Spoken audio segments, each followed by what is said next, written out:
Midnight watch has a sound of its own. Low turbines, filtered air, the slow heartbeat of a carrier holding position over deep water. I'd been reviewing encrypted dispatches when the sonar room called for confirmation. No alarms, no urgency. Just a tone in the operator's voice that told me something didn't fit the pattern. I stepped inside, and the red light from the consoles caught on the metal bulkheads like a pulse.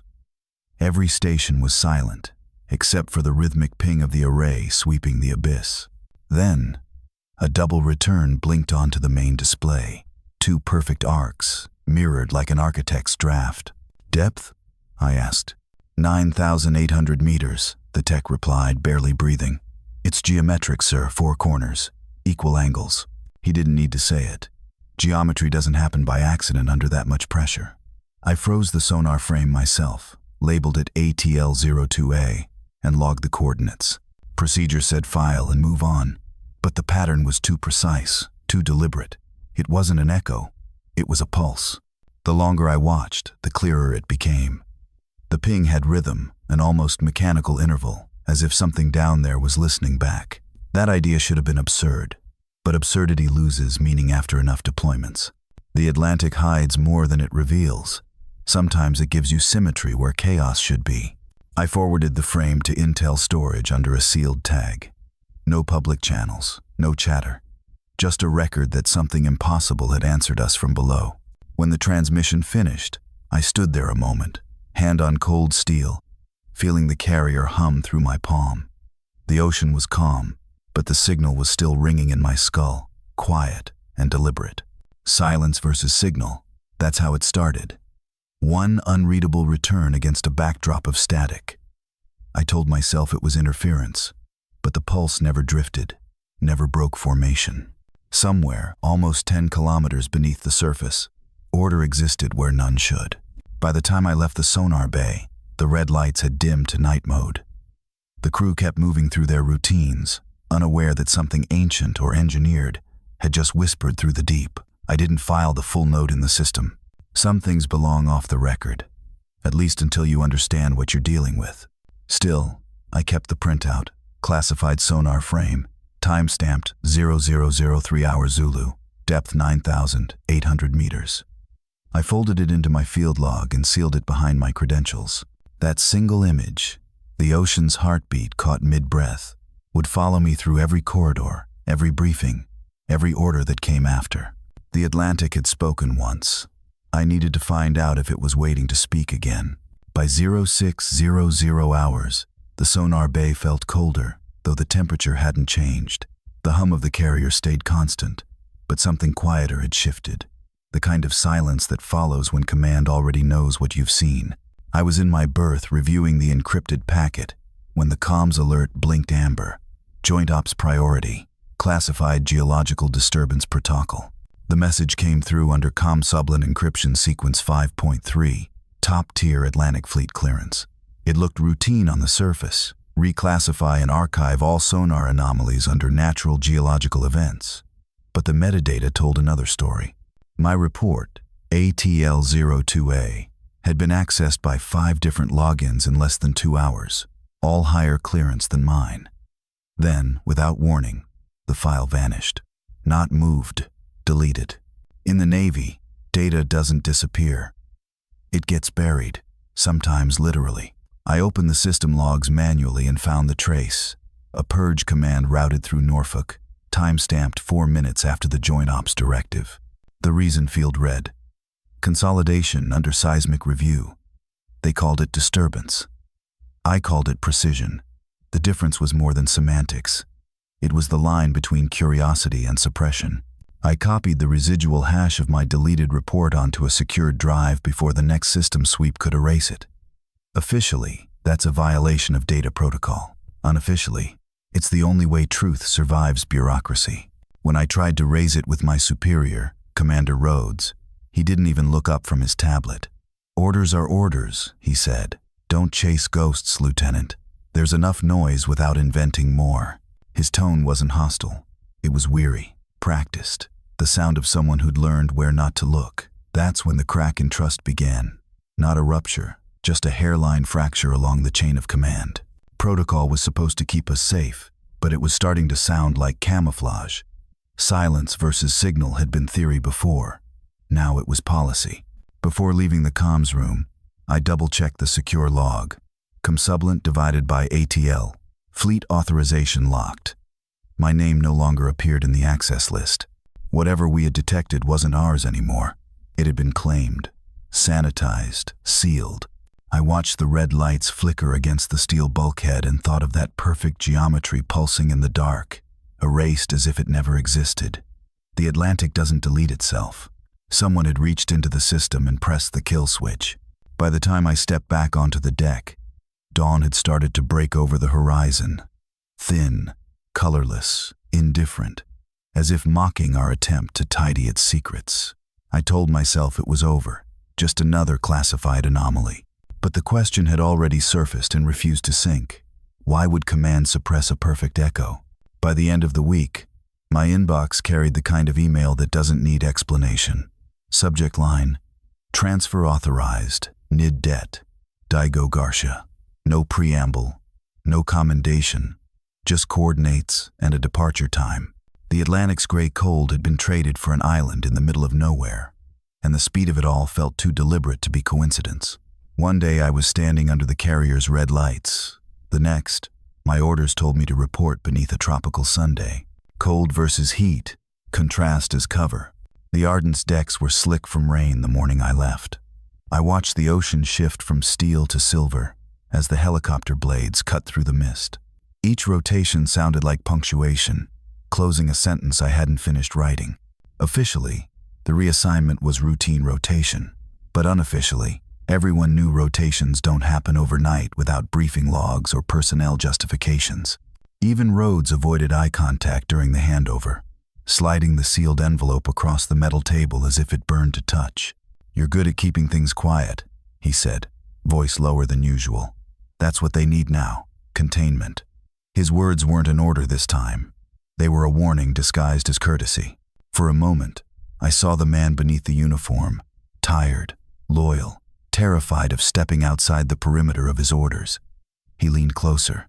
"They said it could destabilize belief systems," he added. "Whatever you think you saw, forget it. You won't win against the current." The phrase lingered long after he walked away. Destabilize belief systems. That's not the kind of language used in geological reports. It's the vocabulary of secrets too big for science. I folded my orders into my jacket and kept my tone even when I saluted. "Understood, sir." The flight to Diego Garcia took 14 hours, most of it spent staring at the black stretch of ocean below, wondering what waited under it. The temperature shift hit the moment I stepped onto the tarmac, dense, salt-sweet air pressing down like a weight. The base itself was small but bristling with intelligence gear, satellite dishes, secure hangars, rows of antennas pointed toward the horizon. Everything looked temporary yet permanent, the way hidden things always are. They assigned me to a sealed operations hut overlooking the lagoon. Inside, the air conditioning hummed loud enough to drown thought, and the fluorescent lights hummed in rhythm with it, cold light inside tropical heat. On the far wall, a single-framed image of deep-sea illumination hung behind glass, pale blue streaks against black water, labeled Bioluminescence Study, Mariana Trench, 1999. The glow reminded me of that impossible geometry under the Atlantic, the light that wasn't supposed to exist, the truth buried deep enough to stay unseen. I told myself I was here to follow orders, to blend into the system that erased its own evidence. But the deeper the silence, the louder that rhythm returned, the echo beneath the surface that refused to fade. And in Diego Garcia, silence wasn't peace. It was containment. Night shifts run quieter in Diego Garcia, but quiet doesn't mean still. Off-duty hours were supposed to belong to sleep, yet mine belonged to the terminal I wasn't supposed to touch. It was an old navigation interface, one that still ran pre-encryption formats, the kind that left data ghosts in memory, even after deletion. I logged in under an obsolete call sign and began layering sonar captures from the Ardent, cross-referencing by latitude and frequency drift. The first overlay was static, chaotic blotches scattered across a black field. But when I adjusted the depth filter, symmetry began to bleed through. Lines straightened, curves repeated. I overlaid another timestamp, 02, 14, 7Z. And the grid sharpened. It wasn't terrain. It was architecture. Corridors, domes, radial hubs all arranged in precise formation. Chaos versus symmetry. Nature doesn't repeat at right angles, but cities do. I leaned closer, adjusting brightness until the faint patterns emerged, each echo forming what looked like corridors stretching half a mile. Latitude stamps placed the formation directly beneath the same coordinates where the ardent sensors had lost signal, a submerged geometry the ocean had hidden but never erased. I saved the composite under a decoy label, Currents, Study, 7B, encrypting it behind a training file no one ever opens. The glow from the terminal lit the room in pale blue, the same tone as that old framed photo on the wall, the one labeled Bioluminescence Study, 1999. Only this wasn't light created by nature. It was reflection from precision, a city breathing in sonar. I took screenshots, grid overlays, coordinate marks, depth profiles, and archived them on an external drive no larger than a matchbox. That tiny device now held the difference between anomaly and evidence. My pulse didn't rise, but my focus narrowed to a single point. The truth had pattern, and pattern meant purpose. A sudden hum from the air conditioning unit broke the rhythm, a low oscillation that almost matched the sonar pulse I'd heard on the Ardent. Coincidence, maybe, but I'd learned that coincidence was Navy shorthand for don't ask further. The longer I stared, the harder it was to rationalize the symmetry. If the ocean had carved this, it had done so with a mathematician's hand. I leaned back, exhaling slowly, the cursor blinking over the coordinates as if daring me to continue. If your screen showed something the world said was impossible, would you look away? I didn't. I zoomed out, mapping the full grid across a 20-mile radius, the domes connecting like the skeleton of a forgotten metropolis. Each node pulsed faintly, data translating into rhythm. It felt alive, not in movement, but in intent. The system clock blinked 2:47 when I finally disconnected. I deleted every trace of my login, but the image remained burned behind my eyes. Symmetry buried beneath chaos, light beneath darkness. Whatever this was, it wasn't a geological disturbance. It was design, and once seen, design can't be unseen. The analysis bay was lit in amber, a low emergency hue that never turned off completely. Machines hummed like they were whispering secrets through metal. Every rotation of the cooling fans carried a rhythm I'd memorized from my days aboard the Ardent. The room wasn't big, 6 consoles, 1 secured door, and a red classified processing strip painted along the floor. It smelled like burnt dust and cold circuitry. Orders said to back up sonar archives for transfer to the Joint Command Review Board. What they didn't specify was how. That small ambiguity was all the permission I needed. Obedience versus initiative. It wasn't rebellion. Not yet. Just discretion. I began with the raw sonar packets, over 2 terabytes of compressed waveforms, and routed them through an old signal translator that still output magnetic tape. Slow, primitive, but untraceable. The reels turned in steady rhythm, recording truth 1 meter at a time. Each reel clicked softly when it reached full spool, a mechanical heartbeat in a room full of silence. While the digital team archived encrypted summaries for command, I labeled my copies under maintenance protocols, calibration, logs, a 2, a 7. No one checks calibration logs. I stacked the reels beside the console, the spools catching light from the flickering overheads. For redundancy, I began transferring smaller fragments onto analog cartridges, tough, durable, immune to deletion orders. Every few minutes, I checked the clearance timer in the corner of my screen. 72 hours until security reset. That meant any file not officially logged by then would be purged from the system. 3 days. That's all I had before digital silence swallowed everything. I moved quietly, timing every motion with the hum of nearby generators. No alarms, no footsteps, just the low, static hiss of data being immortalized. As the last reel finished recording, I threaded it into a steel cartridge, sealed it with adhesive tape, and stenciled 1 word across the top: Echo. That was my insurance policy, truth with a pulse. I carried it across the corridor to storage bay 3, where cold air met my skin like a warning. Inside, rows of steel lockers lined the wall, each tagged with numeric codes and access timestamps. My clearance allowed me into Section 12, lower tier. I chose locker 12 to 47, slid the cartridge inside, and locked it with a mechanical pad override, no digital trace. The click echoed sharp in the empty space. As I turned to leave, I noticed a secondary drive blinking faintly beneath the central console. It wasn't standard issue. Older hardware, navy blue casing, faint label etched in gray. Hydra class, do not access. For a moment, the hum of the room deepened, as if the machines themselves were listening. I hesitated. Hydra class wasn't a term you saw on standard subclassifications. It implied multinodal systems, perhaps an AI-assisted data relay, maybe even classified deep-sea probes. If this archive connected to Hydra, then the anomaly under the Atlantic wasn't just being studied, it was being managed. I reached toward the drive, hand hovering over the power switch. Then the internal comm crackled. Detachment personnel. Lights out protocol in 60 seconds. The sound jolted me back to focus. I retracted my hand, stepped away, and killed the main display. The amber glow faded, leaving only the blinking Hydra drive pulsing once every second, like a heartbeat in the dark. I walked out of the bay, carrying the faint hum of rotating tape reels in my mind, their rhythm echoing the sonar pulse from the depths. I'd preserved what mattered, hidden it in plain sight. But that forbidden label, Hydra class, had already taken root in my thoughts. 3 days to clearance renewal, 3 days before the system wipes everything clean. And now, I wasn't sure which I wanted more, to protect the vault I'd built, or to open the one I wasn't supposed to find. The blackout started as a flicker, nothing unusual, just the kind of voltage dip that happened when the island grid hiccuped. But this one didn't come back. 1 second the servers were humming under cool air, the next they went dead, drowning the entire bay in the smell of overheated circuits and sudden silence. Emergency lights kicked in, painting the room in blood-red tones.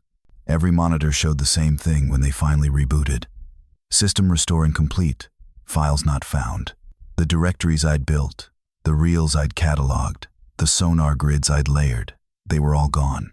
Even the analog cartridges that had been logged in the physical vault were missing.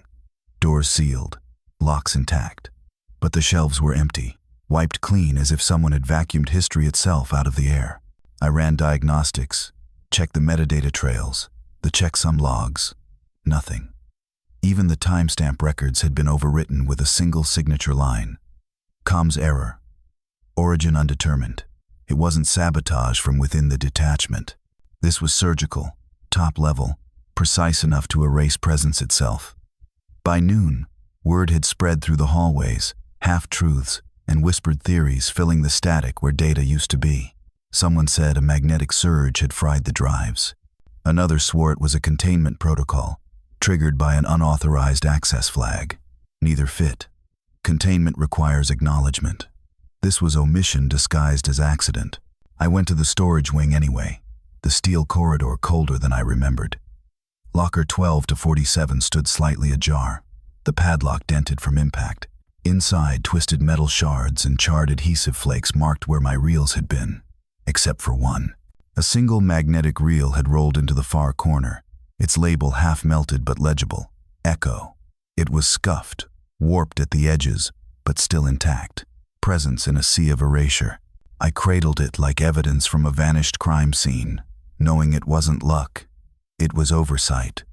Someone had missed it, or maybe someone had meant for me to find it. When I brought it to command for verification, the base commander was already waiting in his office, shirt sleeves rolled up, eyes shadowed from a night without sleep. He didn't ask how I'd found it.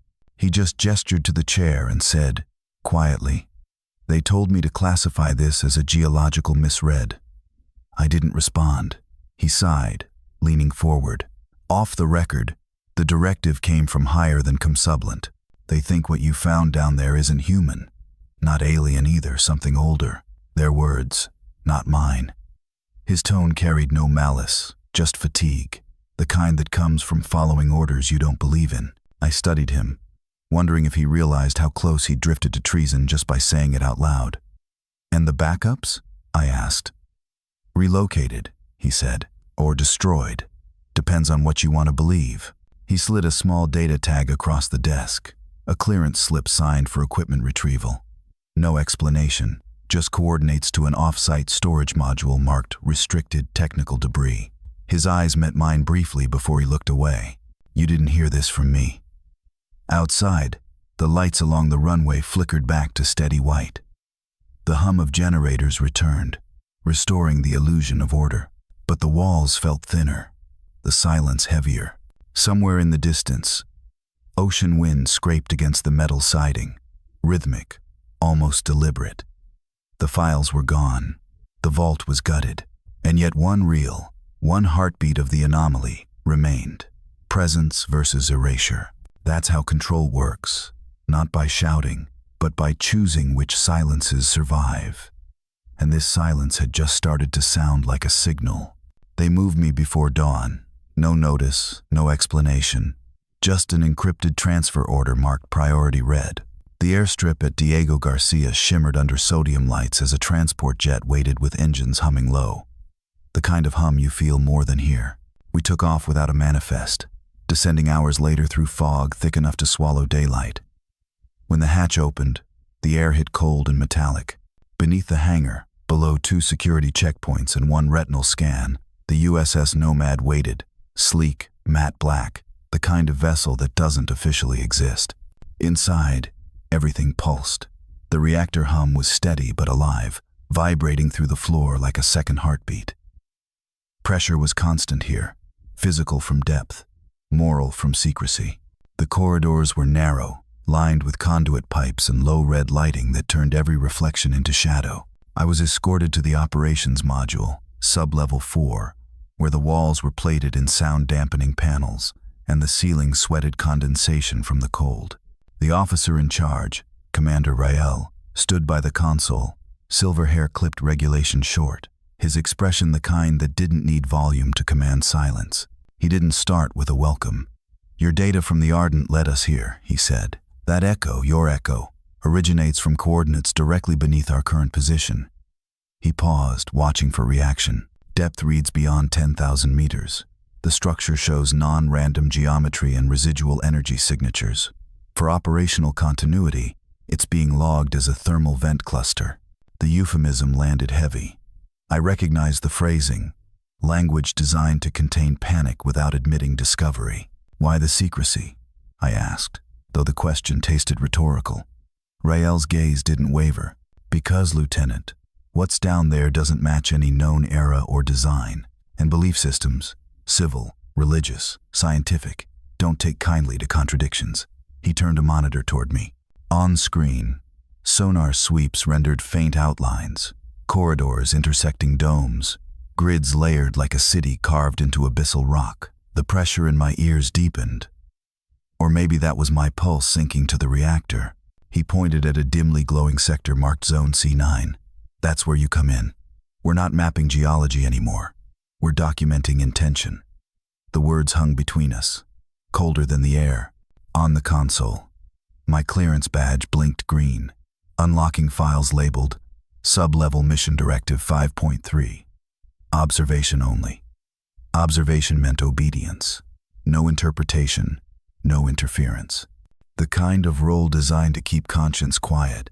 Later, in my assigned berth, the hull creaked under the strain of depth, a sound like slow breathing through metal lungs. Every few minutes, a ripple passed through the deck, the subtle reminder of pressure both outside and in. Surveillance cameras tracked movement even in rest quarters, red dots watching, always steady. Isolation felt total, yet I knew every signal I sent or word I spoke was archived somewhere above, filtered for deviation. In a place where silence meant survival, the hum of the reactor became my metronome. Still, I couldn't unsee the sonar render, the symmetry, the corridors, the impossible right angles hidden below miles of salt water. I closed my eyes and saw light shimmering where no light should exist. Truth buried deep, refracted through layers of command. Pressure builds quietly before it breaks, and the deeper we went, the more I realized the ocean wasn't the only thing holding its breath. The message arrived through a forgotten relay node, one of the old encryption channels that should have been scrubbed years ago. Its signature was unmistakable. A diver's code, Navy format, routed through civilian bandwidth but sealed with military-grade cipher. I decrypted it in the comms bay after hours, the reactor hum masking the quiet click of my keyboard. The file name was simple. Depth, 19,732, MP4. When I opened it, the screen filled with turbulence, then focus. A diver's cam swayed under blinding floodlights, the water around him dense with particulates that glittered like falling ash. The GoPro timestamp read 19,732 feet, a number that shouldn't be survivable outside specialized suits. His breathing was steady but labored, and through the distortion, I could see outlines forming beyond his beam. Pillars, massive, evenly spaced, rising from silt like the bones of something once deliberate. He circled one column, his gloved hand brushing carvings etched in spirals and intersecting lines, patterns that repeated with geometric precision. When his drone swept wider, the light cut across a metallic dome buried beneath coral bloom, the surface still reflective, like steel that refused to rust. It was scale that froze me. This wasn't debris or coincidence. It was architecture. The video feed flickered, and biometric data scrolled in the corner. Oxygen drop, heart rate spike, pressure suit strain. The diver steadied his breathing, the faint crackle of comms leaking through. Tell them, it's not gone. It's still powered. The voice fractured, then silence. The next frame was a sonar overlay, my own earlier grids mapped perfectly against his footage. The corridors matched, the domes aligned. What had been theory on my screen was now record in his lens. I replayed the segment where his drone headlights swept through a hallway, columns disappearing into darkness, carvings glowing faintly as though reacting to the light. Myth versus record. The moment history stopped being speculation and started breathing under pressure. My training told me to file it under visual anomalies, non-verifiable sources. My instinct said it was the missing piece. I traced the signal's source, an outbound postmark from a vessel registered as inactive since 2007. No diver, no name, just the data and a silence thick enough to feel deliberate. Someone had risked their clearance, maybe their life, to send proof through a line that shouldn't exist.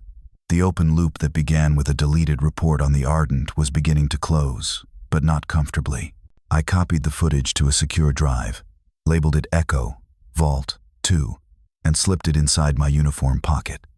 The hum of the submarine felt different now, less machine, more heartbeat. For the first time since this began, awe outweighed fear. Atlantis wasn't a legend. It was a record buried beneath coral and time, waiting for whoever had the silence to listen. They called it Directive 47A, but it felt more like a purge. The order came encrypted through the internal channel, marked immediate compliance divided by level black. Every officer who'd touched anomaly data, directly or by rumor, was summoned for review. The language was procedural, sterile, yet everyone understood what it meant. Truth had become a liability, and loyalty was now measured in silence. Within 12 hours, the Nomad's mess hall turned into a holding chamber. Security escorts moved in pairs, recording everything. Each of us signed a preliminary acknowledgement citing UCMJ Article 92, failure to obey lawful orders, specifically mishandling of classified digital material. The charge was vague by design. It didn't matter whether you'd leaked or simply looked too long at the wrong frame. Intent was irrelevant. The point was control. I was brought into interview room 3, where 2 intelligence auditors waited behind a steel desk. One spoke, while the other observed biometric readings through a polygraph link: pulse, temperature, micro-sweat index. Questions began simple. Did you access sonar file ATL02 Delta after reassignment? I answered truthfully. No direct access post-transfer. The machine hummed, registering calm. Then came the deeper cuts. Have you viewed any unsanctioned footage related to sub-Atlantic ruins? My throat tightened. The diver's transmission burned behind my eyes like a flare. I said, not in official capacity. They didn't nod, didn't accuse. They just watched the data scroll across the monitor, indifferent as tide. I knew they could read hesitation in milliseconds, yet they said nothing. After 22 minutes, I signed the non-disclosure addendum, 3 pages of dense legal silence, and was dismissed. Walking back through the corridor, I felt the hull pressure shift, or maybe that was just the weight of everything unsaid. Around me, others weren't so composed. A sonar analyst from Deck 2 broke protocol, demanding answers. He was escorted off within the hour, his badge deactivated mid-shift. The message spread faster than rumor. Compliance buys survival. No one needed to say it. Still, that night, I reopened the directive on my terminal, scrolling past the procedural language until a hidden appendix flashed under metadata, containment justified under preservation of strategic stability. That line confirmed what I already suspected. They weren't protecting us from danger. They were protecting the idea of normal. As I logged off, the hum of the submarine filled the silence again, steady and suffocating. My badge hung heavier than it should, more symbol than clearance now. I couldn't tell if I was wearing authority or obedience, and maybe that was the test all along. If you were in my position, badge in hand, truth burning holes through protocol, would you risk everything just to prove history wrong? The flight to the Azores was silent, except for the rattle of transport crates marked with the insignia of the Naval Research Division. My reassignment came with no briefing, just coordinates, a clearance badge etched with a new code, and a warning: observe, don't interpret. When the hatch opened, the air smelled of salt and turbine fuel. Beneath the waves, the Orpheus station waited, an undersea research base buried in darkness and surrounded by things we weren't supposed to name. Inside the descent capsule, pressure built until it pressed behind my eyes, a reminder that we were leaving the world of sunlight behind. At 9,000 meters, the capsule docked with the station's airlock, and the quiet changed character. Surface calm gave way to submerged tension, the kind that hums through steel when too many secrets share the same oxygen. The corridors were lined with condensation and flickering fluorescence. Technicians moved quickly, heads down, their uniforms unmarked. From the command deck, I watched the monitors display live feeds from robotic submersibles orbiting the ruins. Under the floodlights, the seafloor looked like a city caught mid-breath. The drones maneuvered between fallen columns, their mechanical arms drilling into sediment, collecting shards of an alloy that shimmered with pale blue reflections. The label on the readout made no sense. Density: 0.71 grams per cubic centimeter. Lighter than titanium, yet strong enough to deform the drill bits. Nature doesn't build that kind of metal. Intention does. One operator adjusted the zoom, and the image sharpened. A rectangular chamber partially exposed by the drilling, walls carved with spirals identical to those in the diver's footage. As the floodlights swept across the dome's surface, the reflection flared, momentarily overloading the sensors. "It's reacting to EM exposure," one of the engineers whispered. Another replied, "That's impossible at this depth." But impossibility had stopped being a metric weeks ago. I logged every observation into the encrypted system, tagging each frame under Hydra-class recovered material, pending analysis. Yet beneath the documentation, unease ran deep. The drills kept descending, and with each rotation, sediment clouds rose like smoke. The hum of machinery blended with the groan of shifting metal. Somewhere below, something resonated, low, rhythmic, like a sonar returned from inside the ruins. The technicians didn't hear it, or pretended not to. Later that shift, I walked to the viewport at the far end of the observation hall. Outside, under floodlight haze, a submersible drifted past the main structure. Its lights caught the edge of a massive archway, and for an instant, I saw it, inscribed glyphs glowing faintly, as if the stone remembered being awake. My reflection on the glass looked pale and distant, split between the control deck's sterile light and the abyss's pull. Up top, command would call this a research victory. Down here, it felt like trespass. The alloy fragments sat sealed in containment pods, but even through the glass, they seemed to pulse, faintly responsive to proximity. The deeper we went, the more the line blurred between discovery and disturbance. The sea kept its calm, but it wasn't peace. It was warning. By the third week on Orpheus Station, I stopped believing in permanence. Orders changed daily, clearances reset without notice, and files vanished from the system like breath on glass. The deeper we went, the quieter command became. Silence wasn't absence. It was design. I realized that if the truth was ever going to surface, it couldn't depend on permission, so I built something they couldn't erase. Every night, between shift rotations, I accessed the diagnostics terminal in the auxiliary comms bay, a space most avoided because of its unstable temperature regulators. There, using archived relay codes, I began writing a script. Not a report, not a confession, an auto leak. The protocol was simple in theory. If my clearance ID registered as revoked or inactive for more than 72 hours, a compressed data packet would trigger transmission through 3 decommissioned Navy satellites, each serving as a blind relay node. The signal would bounce through neutral scientific repositories, NOAA, CERN, and Oceanographic University in Tokyo, before fragmenting into encrypted data clusters. Nothing traceable, nothing deletable. It took 9 nights to build and 3 to test. Each segment carried fragments, sonar grids, alloy density logs, the diver's video, and classified mission transcripts. Containment versus exposure. Every line of code a quiet argument against oblivion. The challenge wasn't writing it, it was hiding it. The system cross-checked everything, so I buried the script under an old environmental maintenance file labeled Pressure Equalization Protocols. Reverend Ardiern Liu. No one audits climate control on a submarine base. A realism anchor grounded the paranoia.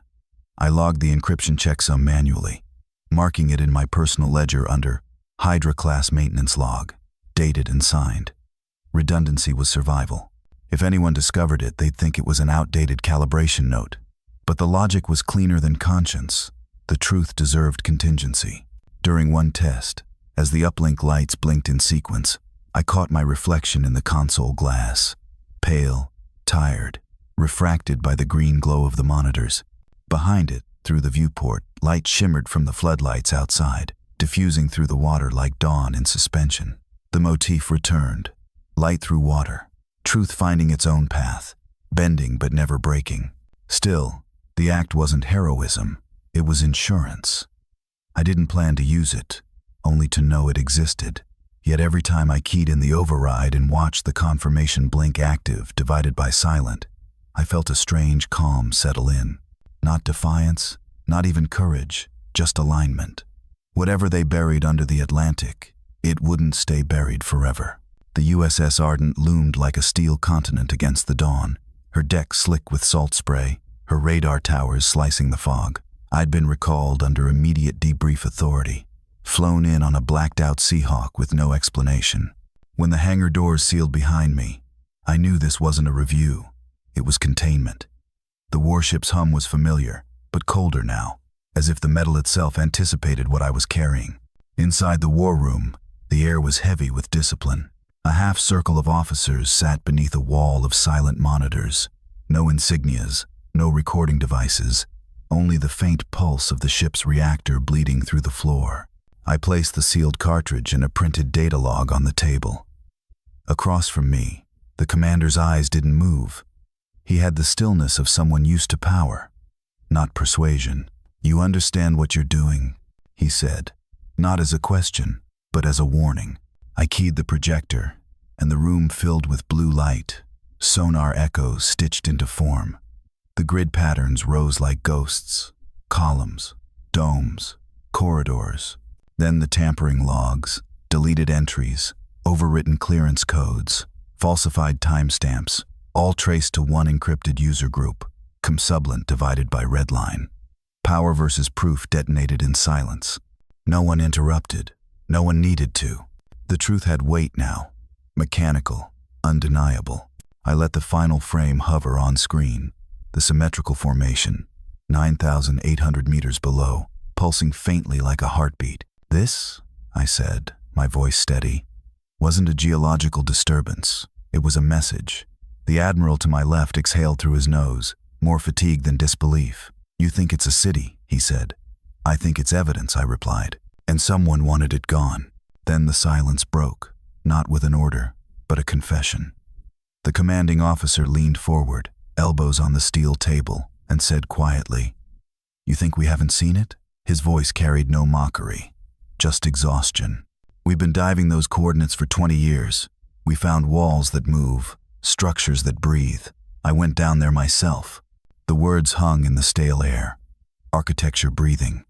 A place alive under pressure. It wasn't myth, it was design. For a moment, even the machinery seemed to listen. The projector flickered, distorting the sonar grid into a heartbeat rhythm. My throat tightened, not from fear but recognition. The open loop, the one that had started with a single impossible echo, was closing. The commander's gaze shifted from me to the cartridge. "You think exposing this saves anyone?" he asked. "You'll break the chain of containment that's kept this world steady." His tone wasn't anger. It was belief, a soldier's faith that silence was safety. "Then maybe it's time," I said, sliding the data across the table, "for the world to steady itself." No one moved for several seconds. The hum of the carrier filled the void, the same rhythm that had followed me from the depths. When the commander finally nodded, it wasn't permission, it was resignation. "You never came here," he said, "and we never talked." As I turned to leave, the lights dimmed for a power calibration cycle. In that half-dark, the blue reflection of the sonar pulse rippled across the walls, alive for one final second before fading. Truth, contained again, but no longer buried. It began as a flicker, one of those half-forgotten archive uploads that appear online for a few hours before being drowned in disinformation. A data fragment, only a few megabytes, surfaced on an obscure maritime research forum. To the public, it looked like noise, corrupted sonar maps, meaningless coordinates, blurred thermal overlays. Within minutes, it was dismissed as another conspiracy. But inside the Navy's encrypted relay networks, something else was happening. The checksum matched. The fragment was real. Deep within classified systems, automated sync alerts triggered silent responses. Servers in Washington, Diego Garcia, and Northwood lit up like underwater vaults, steady, cold, alive. The contained truth was moving again, but this time, by design. Every encrypted copy triggered another, cascading across backup systems built to survive nuclear war. The protagonist watched from a secured monitoring terminal as progress bars filled one after another, their faint glow painting the room in shifting blue. Denial versus inevitability defined the beat. Command scrambled to contain the breach, issuing blanket denials and redirecting media focus to a malfunctioning sonar calibration test. Official statements mocked the data as artistic interference. Yet, behind those walls of denial, something irreversible had begun. Once proof exists inside the system, deletion isn't destruction, it's replication. Every erase command spawns echoes. Every silence packet finds a new current to ride. The protagonist's pulse matched the quiet rhythm of the servers, each hum like breath beneath pressure. They understood what had happened. The auto-leak protocol had activated, not in full, but in fragments. The system had done exactly what it was built for. Reveal the truth slowly enough that denial could no longer keep pace. The world wouldn't wake overnight, but the cracks were forming. A realism anchor grounded the moment. Timestamps aligned to the second, with the original sonar logs from the USS Ardent. Latitudes, depths, and echo frequencies, all there, hidden in plain sight.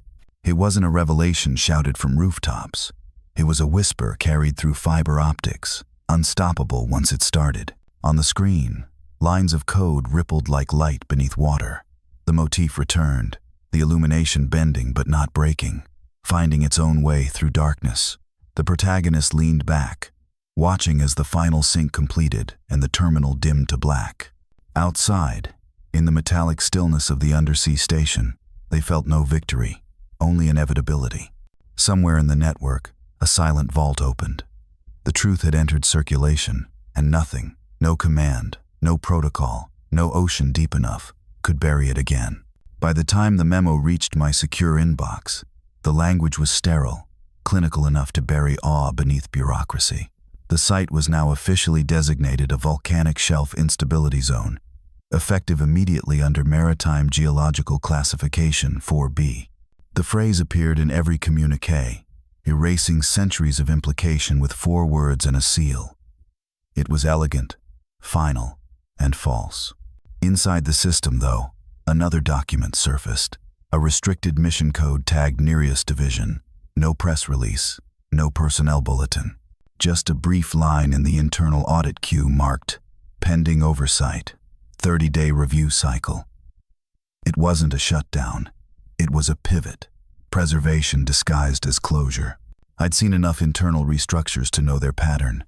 A project vanishes from one directory only to reappear under a new clearance ladder.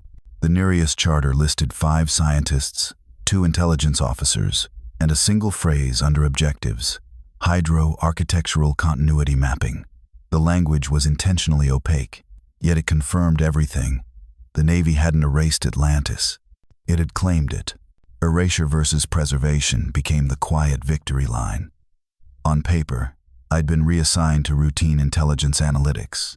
No field work, no sonar access. Yet, during the audit period, I watched encrypted resource transfers reroute toward deep ocean research budgets.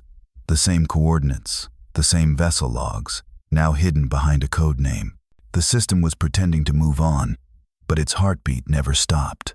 In the dim glow of my terminal, I opened the archive mission documentation one last time. The restricted tags shimmered in red. Mission Nereus 1 Ampere. Clearance rotating every 72 hours.